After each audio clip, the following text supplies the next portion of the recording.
Yo, what's going on, guys? It's Houston Sports Talk back in the video day, and the Green Bay Packers beat the Miami Dolphins 26-20 in our first game of the triple header, Christmas triple header. Wow, what a game this was! What a game for the Packers to keep their postseason lives, alive now. So it feels a little weird to say lives and then alive. This is a critical game for the Dolphins to lose now, because now, and I think a lot of people are going to start to talk about it once the week gets a little closer to next week's games, week 17. But next week, the 7-8 Patriots play the 8-7 Dolphins.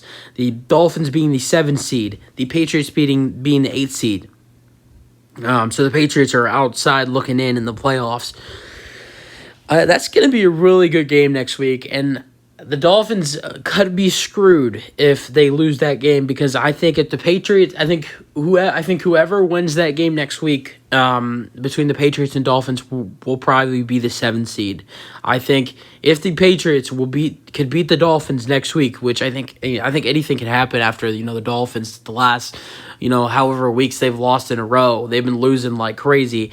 I think that there's a real possible chance that the Patriots could win their next game against the Dolphins. I think the Patriots could make the playoffs. Now, if you look at the Patriots Week 18 matchup, they play the Bills. Obviously, the Patriots wouldn't be able to beat the Bills, but Week 18, last week of the season, Bills might be resting their players, might be resting Josh Allen, might be resting Stephon Diggs. So, the Patriots are playing a Bills team without their starters. That's a win. Dolphins play the Jets. That's most likely a win for the Dolphins. So then both of those teams are 9-8 going into the end of the season, and then if the Patriots were to win the next game, the Week 17 game, then the Dolphins would win. The Patriots would win a tiebreaker. So I think most likely it just really depends what happens with the Bills, to be honest, because it depends. Would the Bills be resting their players in Week 18? I think it all depends on if they've already locked up their division. Have they locked up the 1 seed by then? I don't know. So I think it should be really interesting to see who gets the 7 seed down the line between the Patriots and the Dolphins, and maybe possibly another team that tries to get in there as well. What about the 7 seed for the NFC? The Packers, they're trying to fight. They're trying to fight and get in as the 7 seed. As Brandon McManus just hit a long field goal for the Broncos to make it 3-17. But I think that the Broncos, I was just thinking in my head, I think that the Packers, I think they got a real chance. I think the Vikings, they're a hard team next week. I think they got a hard matchup, but I honestly think, the Vikings could see that as a matchup they might want to play in week. And, well, if the Vikings were to lose to the Packers, they become the 3 seed.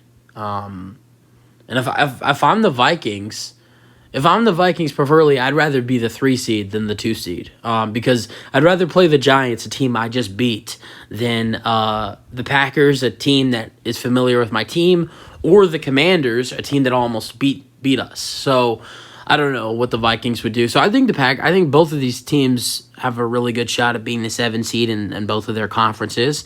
And let's start getting into the game. This was a great game. By the way, I predicted this exact score. I could not believe it. I know it's hard to believe that I predicted the right score. But when the Packers hit that final field goal, I was like, holy shoot, I got a shot at getting this right score. I mean, too bad I'm not old enough to be betting scores on those apps, but man, I can't believe I got that score right. All right, let's get in this scoring summary. Now the Dolphins got started on their first drive with a 46-yard field goal by Jason Sanders to take the 3-0 lead. Now the Packers the Dolphins would, I think, have a turnover, whatever they did. They gave the Packers the ball. And they would tie it up at 3 with 9 minutes to go. Then another score as Jalen Waddle would go for an 84-yard touchdown pass from Tua to make it 10-3. And then the Packers would tie it up with 4 minutes and 10 seconds to go. Aaron Rodgers would throw a 1-yard touchdown pass to Mercedes Lewis. And we would have a 10-10 score at the end of the first. Now the Dolphins would keep it going with a Jeff Wilson 1-yard touchdown run, and then they would get a 34-yard field goal by Jason Sanders, and also they would be driving down the field. And it kind of feels like, the Dolphins are starting to take this game over. You score a touchdown or a field goal in this drive, you got a 13 or 17-point lead, and then Tua throws an interception, and the Packers get some momentum back. Going into halftime, they make a 46-yard field goal, and then in their first drive of the second half, then A.J. Dillon runs a touchdown from 1 yard, and now we're tied at 20. Then with 11 minutes and 45 seconds, Crosby makes a 28-yard field goal. Then with 2 minutes and 2 seconds to go, he makes a 26-yard field goal. And the Dolphins would throw a pick on their last drive.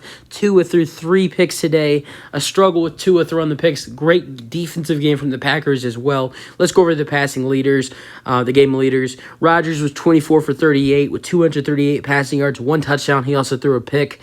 Tua was 16 for 25 with 310 passing yards and 1 touchdown and 3 interceptions. Rushing leaders, A.J. Dillon had 11 carries, 36 yards, and 1 touchdown. Mostert had 8 carries and 45 yards. Receiving, Lazard had 5 receptions, 61 yards. Waddle had 5 receptions, 143 yards, and 1 touchdown. For Aaron Jones for the Packers had 6 carries, 25 yards. Jeff Wilson had 9 carries, 37 yards, 1 touchdown.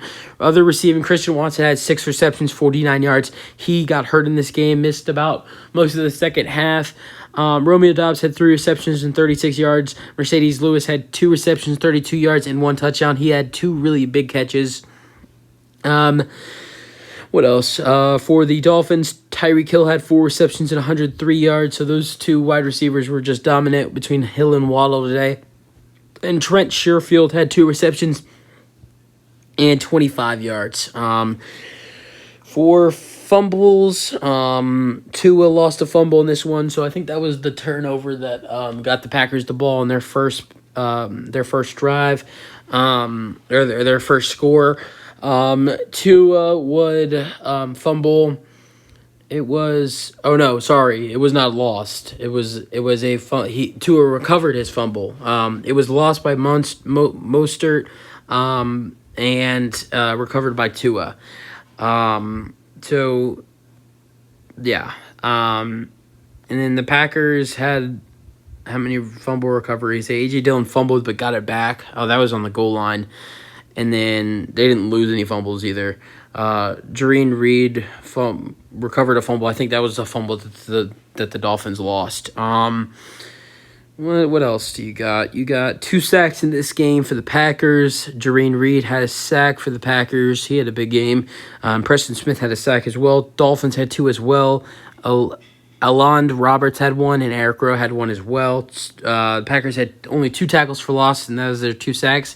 And the Dolphins had 6. 3 interceptions for the Packers today. Jair Alexander with a huge interception. Rasul Douglas had an interception to seal the game, and Devondre Campbell had an interception as well. Keyshawn Nixon, big kick returner. He had in 2 kick returns, had 113 yards, had a huge kick return to get. Oh, that's what got the Packers in field goal position. Now that's why the Packers, because of the kick return by Keyshawn Nixon, and then the Packers took a sack, and that was what got that set up. So that's why I was like, what? But Keyshawn Nixon had a big return up the field, and that's what got the Packers their first field goal. That's what it was. So yeah, what a game this was to keep the Packers season alive. And I'm not gonna say. End the season for the Dolphins, because of course their season's still alive, but it kind of makes the season for the Dolphins a little more scarier, if we're going to be honest. They got a game where against the Patriots next week, where if they were to lose that game, they're out of the playoffs. Of course, they would have a chance the next week. Maybe send a gift basket for to the Bills and ask them to please play their starters against the Patriots so they can make it to the playoffs. Just kidding. But obviously they would still have a chance going into Week 18, but it could look scary for the Dolphins next week. That's a must-win game. I'm really excited for that Patriots-Dolphins game next week. Yeah, you guys let me know what you guys thought about the game. That's it for the video. Hope you guys enjoy it, and peace out.